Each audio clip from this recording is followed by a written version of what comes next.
Bonjour à tous les amis, vous êtes sur un nouveau podcast de la société Aeronova et aujourd'hui nous avons comme invité Dimitri Volkov, ingénieur, concepteur, développeur. Ai-je bien tout dit? Oui, bonjour. Et aujourd'hui, nous allons faire plus ample connaissance avec lui, découvrir ce qu'il fait, en apprendre davantage sur son expérience, ce qu'il aime dans l'entreprise en général, comment il est arrivé ici et en savoir plus sur ce qu'il fait ici. Dima, alors raconte-nous en général, comment es-tu arrivé dans l'entreprise Aeronova? Tu y travailles depuis longtemps. Je travaillais ici depuis environ 6 mois à peu près. Je suis arrivé, je ne sais pas, je ne peux pas dire que c'était vraiment un hasard. C'était une offre d'emploi ou sur recommandation? Non, on peut dire que c'était sur recommandation, oui. J'ai appris qu'il y avait ce projet, j'ai étudié la question, ça m'a intéressé, et donc j'ai frappé à la porte ici. Et auparavant, as-tu déjà eu affaire aux dirigeables? As-tu travaillé avec eux? Je m'y suis surtout intéressé, oui, déjà à l'université, parce que c'est un secteur qui me semblait prometteur à l'époque et qui me paraît toujours prometteur aujourd'hui, la construction de dirigeables. Pourrais-tu partager un peu ton expérience ou ton parcours? D'où viens-tu? Où as-tu étudié? Quelle a été ton expérience professionnelle? Oui, bien sûr. J'ai étudié à l'Institut d'aviation de Moscou, à la 6e faculté, celle de la construction de fusées.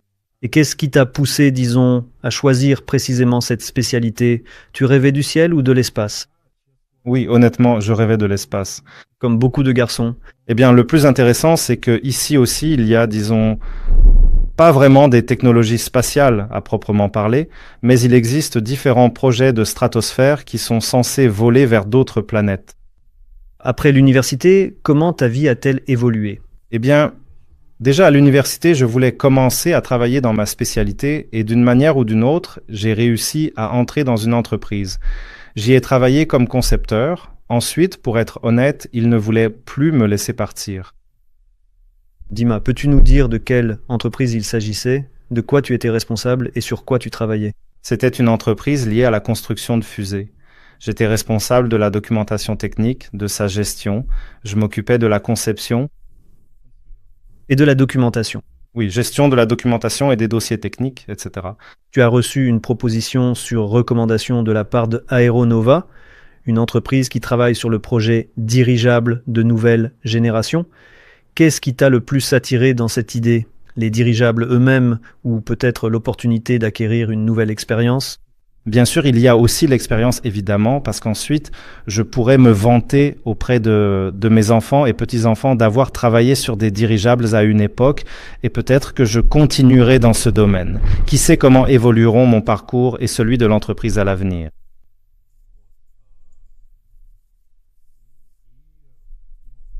Le sujet en lui-même est très intéressant. Comme je l'ai déjà dit, il m'a attiré dès l'université. À l'époque, il y avait quelques vidéos qui sortaient, en gros, il y avait quelque chose sur YouTube à propos des dirigeables. J'ai creusé un peu. Il s'avère qu'aux États-Unis, là, par exemple, il y avait des développements et ailleurs aussi. Je m'y suis intéressé un tout petit peu. Ensuite, je n'avais plus le temps, évidemment.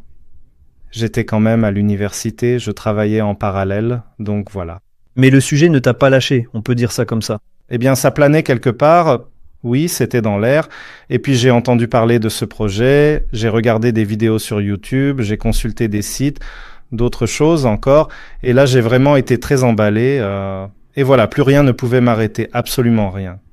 J'ai décidé que je voulais venir ici, participer. Oui, participer à un tel projet, c'est vrai. Et comment ça s'est passé ensuite?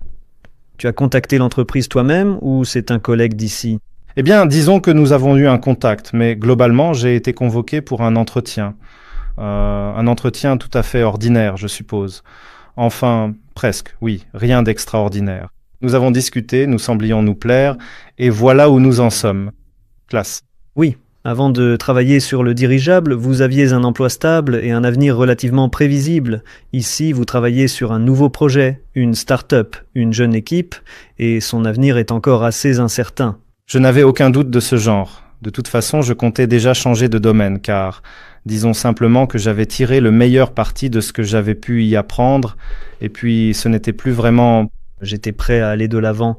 Oui, j'avais envie d'évoluer, mais là-bas, il n'y avait vraiment plus de perspective de croissance. Mais malgré cela, tu comprenais que c'était une start-up, une jeune équipe qui, je crois, n'avait que 6 mois à l'époque.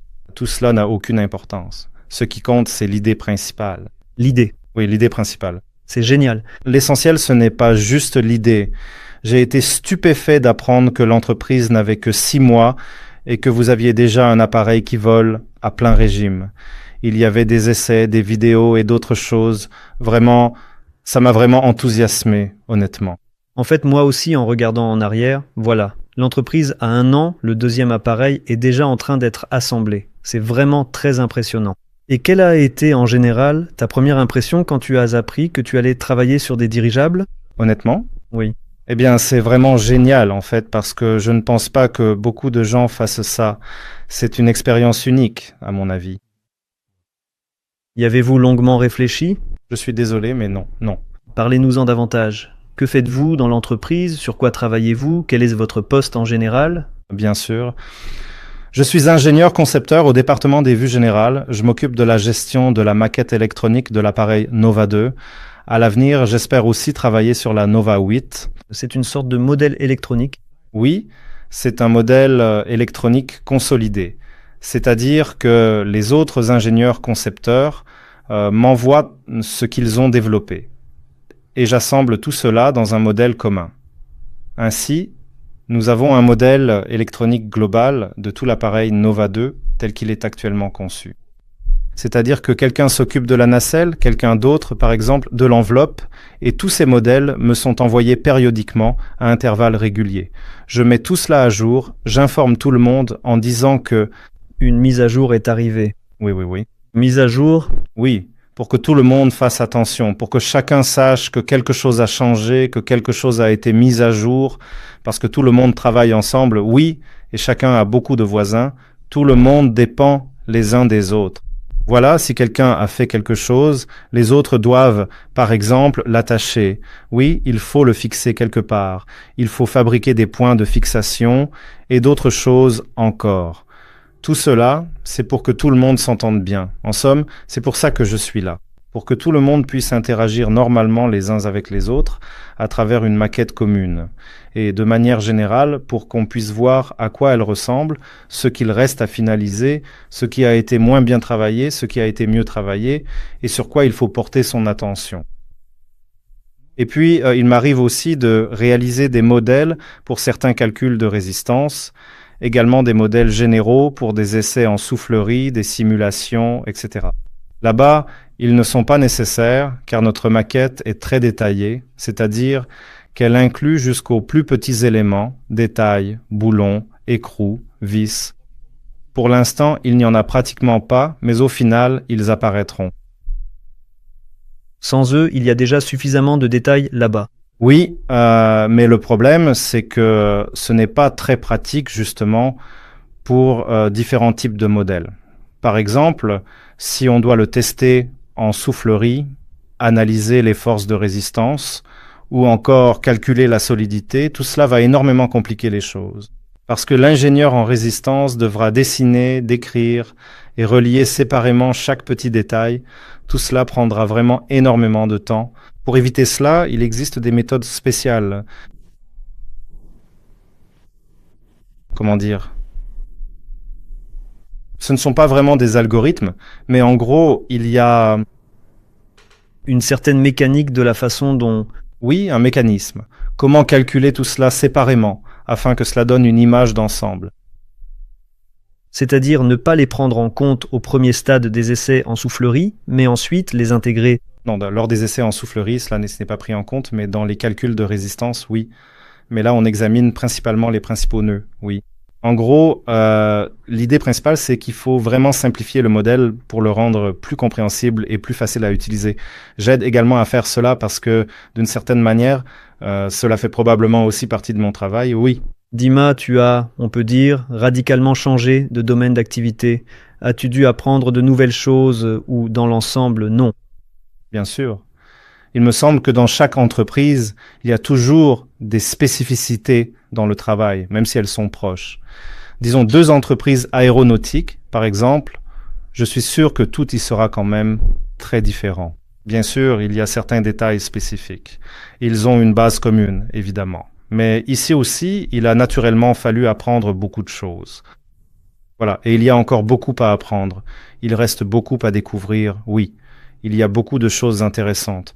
Je ne sais pas, c'est vraiment, même la construction de dirigeables, c'est un sujet colossal qu'on peut étudier pendant des décennies sans jamais tout savoir, donc oui. Oui, c'est vrai. Globalement, tu aimes ton travail? Bien sûr, j'aime mon travail. Passionné? Je suis vraiment très passionné, oui. J'essaie vraiment de participer à chaque projet, absolument, mais ce n'est malheureusement pas toujours possible, car en ce moment j'ai beaucoup de travail à gérer. Il y a un grand projet important que nous réalisons ensemble, en équipe. En fait, j'ai remarqué ton activité depuis assez longtemps. Tu vas toujours quelque part sur l'aérodrome, tu veux toujours participer à quelque chose, pas seulement derrière l'ordinateur. Parce que c'est une grande expérience, en réalité. Si on reste simplement assis au bureau à essayer de concevoir quelque chose sans comprendre comment cela fonctionne et à quoi cela ressemble, ça ne donnera pas un aussi bon résultat, à mon avis. Il faut quand même aller quelque part, observer, apprendre des choses, c'est toujours utile. À quel projet as-tu participé? Par exemple, Nova 01, Nova 2.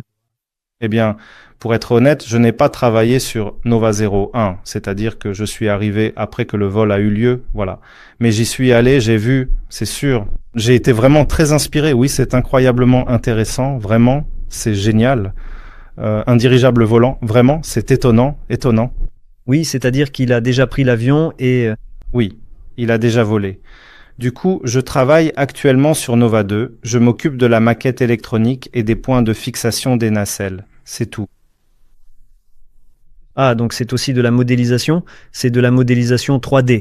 Construction. Nova 2 arrive bientôt. Vous allez maintenant finaliser tous les éléments nécessaires à la nacelle. Nous allons tout terminer. Toute une grande équipe travaille sur le projet. Tout est en cours de réalisation. Vous en êtes où? À l'étape de la construction, enfin, en ce moment, il y a probablement déjà des expériences en cours, enfin, des calculs de résistance, pour ainsi dire. Je ne sais pas, ils préparent déjà la documentation pour commencer à fabriquer quelque chose. Je sais que certaines pièces, mais sont même déjà... Certaines choses ont déjà été fabriquées, oui. Donc, en ce moment, je ne sais pas, c'est déjà une sorte d'étape finale du développement et bientôt commencera la production active, en fait, de la nacelle, du dirigeable lui-même, de l'enveloppe et ainsi de suite. En fait, j'avais une certaine idée fausse sur ce qu'est réellement la nacelle. Je pensais que c'était une sorte de cabine comme sur un bateau ou autre chose, mais quand j'ai regardé ton modèle, il y a tellement de nuances, de petits détails qui sont tous interconnectés. Il y en a vraiment beaucoup. C'est un travail très sérieux. C'est vraiment un travail très sérieux, bien sûr. D'autant plus que nous voulons transporter des personnes, c'est donc 2 fois plus sérieux que de simplement construire un drone, par exemple. En général, tout cela, peut-être que ça paraît compliqué, mais avec l'expérience, tout devient quand même plus facile à faire. Je pense que nous en viendrons à y être comme... Bien sûr, j'aimerais beaucoup, oui, vraiment. Il me semble sincèrement que ce serait idéal si nous avions la possibilité, l'opportunité de créer non seulement un produit de masse destiné à un large public, mais aussi de passer à autre chose, d'explorer d'autres horizons. Disons par exemple que nous avons la Nova 2 et que nous avons changé quelque chose dedans au niveau des modèles, des plans ou ailleurs, et hop, nous avons, disons, fabriqué un grand appareil basé sur celui-ci. Eh bien, je pense que c'est justement le chemin que nous avons suivi. Partir du petit pour aller vers le grand et mettre à l'échelle l'expérience que nous acquérons ici et maintenant. Partage ta vision. Selon toi, où les dirigeables seront-ils vraiment demandés? Où sont-ils absolument nécessaires en priorité? Et où aimerais-tu les voir? J'aimerais dire partout, bien sûr. Nous avons déjà maintenant l'Aerolet 0, 1 et la Nova 2. Eh bien, les petits appareils, sans doute, c'est pour la publicité, peut-être pour de petits transports de marchandises, la livraison de quelque chose à l'intérieur de la ville, par exemple, ou ailleurs. Mais le transport de marchandises, à mon avis, c'est tout de même le plus important. Et puis, le transport de personnes, oui. Là, nous parlons déjà de la Nova 2. Oui, la Nova 2, ou les grands formats. Peut-être qu'un jour, nous remplacerons les avions, par exemple, dans certains endroits, Parce qu'après tout, un dirigeable, il décolle, il vole et il atterrit. Il n'a pas vraiment besoin d'une piste d'atterrissage spéciale, ni de conditions particulières. Bon, la seule chose, c'est qu'il faut sans doute une équipe pour le réceptionner, mais ce n'est pas un si gros problème. Au minimum, ils peuvent apparaître là où il n'y a actuellement rien du tout. Ni avion, ni voie ferrée, ni bateau, ni route maritime. Les dirigeables peuvent déjà, au moins, combler cette lacune. Bien sûr, en Russie, il y a beaucoup d'endroits comme ça.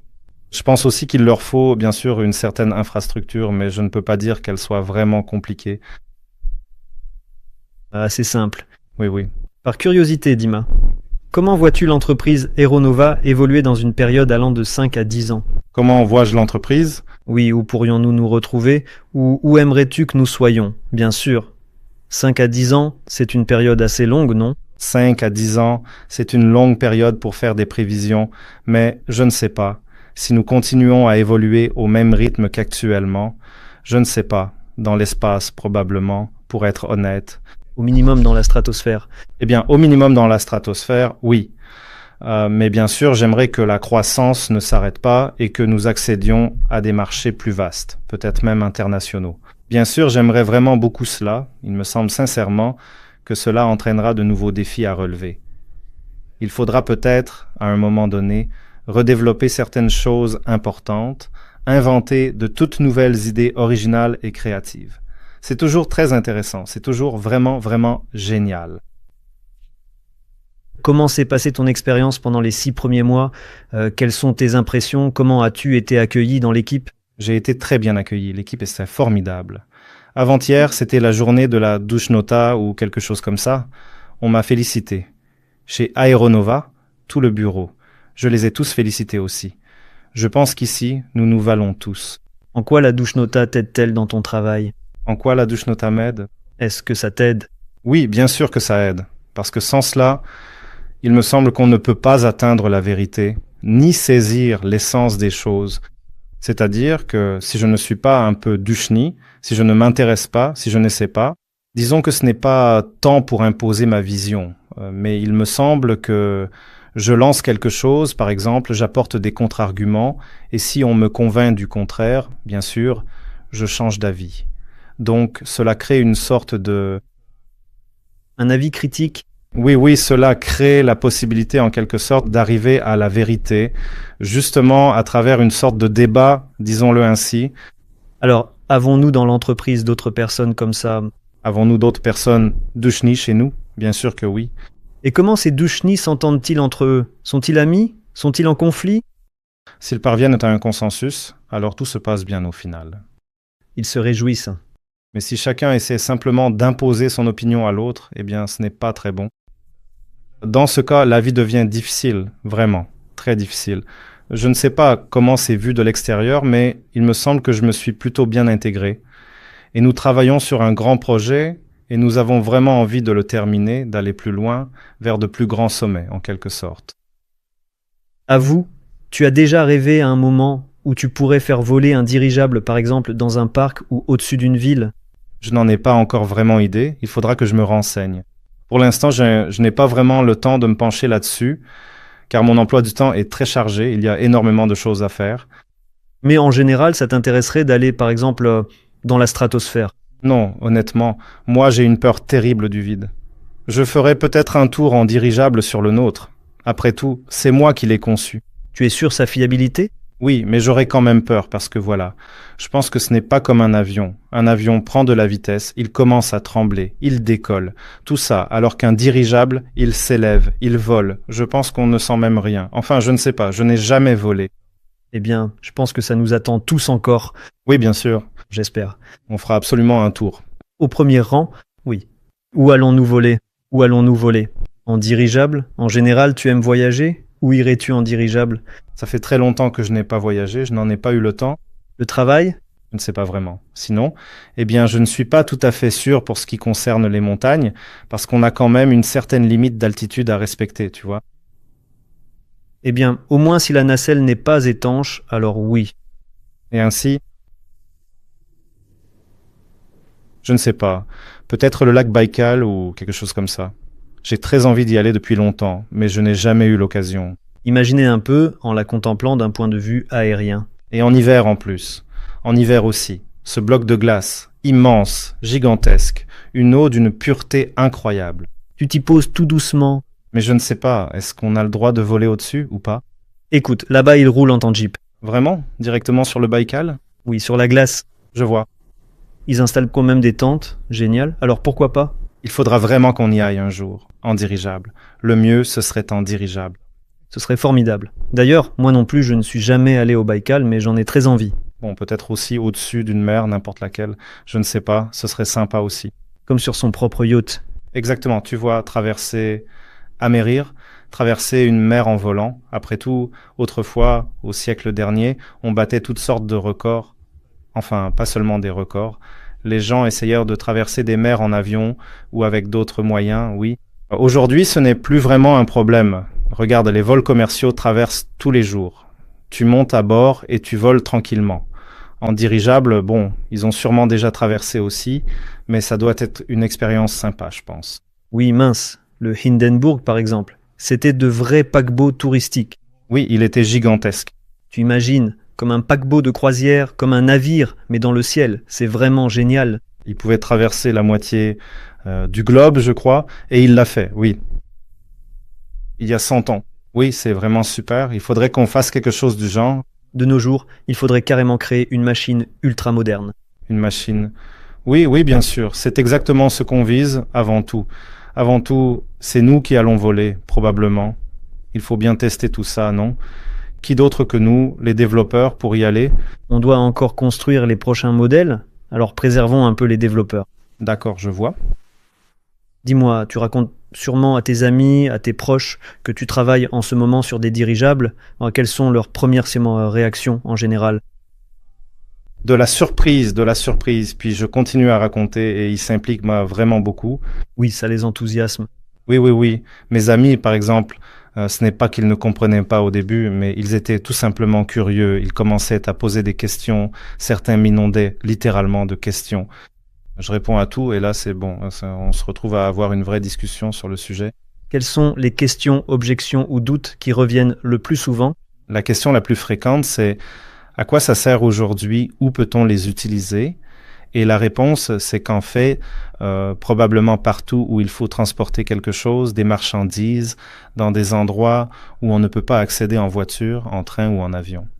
Mais toi, avant de rejoindre Aeronova, tu avais sûrement déjà une idée de ce qu'est un dirigeable. J'avais une idée très fausse de ce qu'est un dirigeable.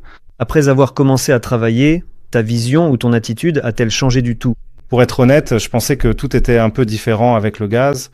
En fait, je ne savais pas du tout comment un dirigeable était construit.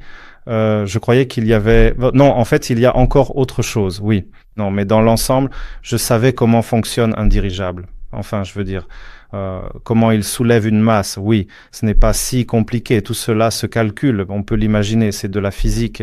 Mais malgré tout, c'était tout de même un peu difficile de commencer à travailler avec de tels appareils, parce qu'en général, on travaille habituellement avec des appareils qui...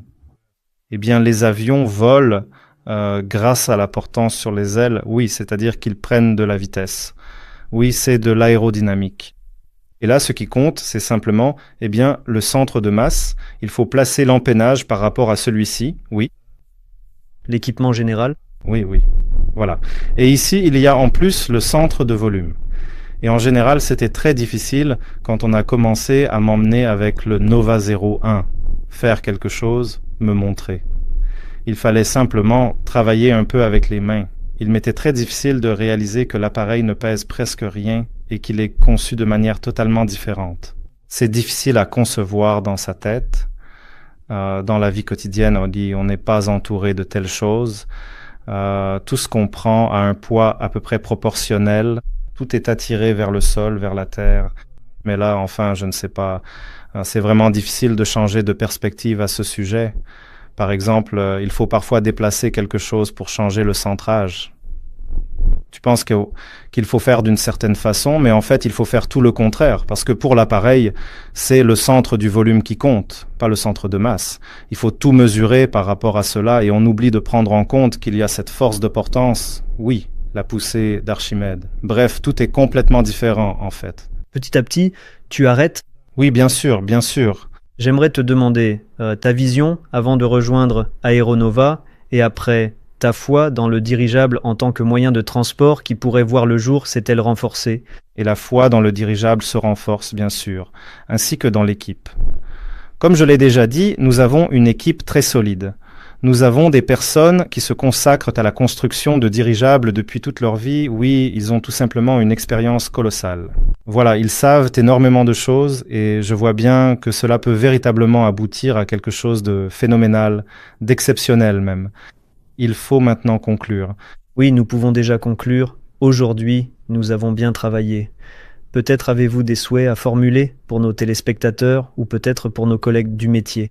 Aux téléspectateurs, croyez en un avenir meilleur, aspirez à tout ce qui est bon, y compris aux dirigeables. Voilà, oui.